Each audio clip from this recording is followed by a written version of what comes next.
بسم اللہ الرحمن الرحیم۔ جناب یزید بن ابی حبیب مرثد بن عبداللہ سے روایت کرتے ہوئے کہتے ہیں کہ حضرت ابو ایوب رضی اللہ عنہ ہمارے ہاں تشریف لائے۔ وہ سفر جہاد میں تھے اور حضرت عقبہ بن عامر رضی اللہ ان دنوں مصر کے حاکم تھے۔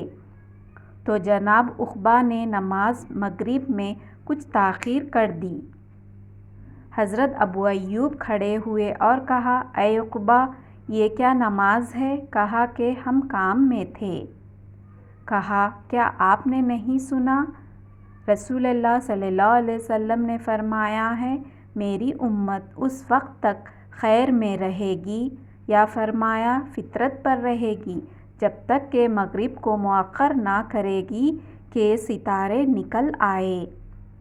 حضرت سلمہ بن اکوع رضی اللہ عنہ بیان کرتے ہیں کہ نبی کریم صلی اللہ علیہ وسلم سورج غروب ہوتے ہی نماز پڑھ لیا کرتے تھے، یعنی جب اس کی ٹکیا غائب ہو جاتی تھی۔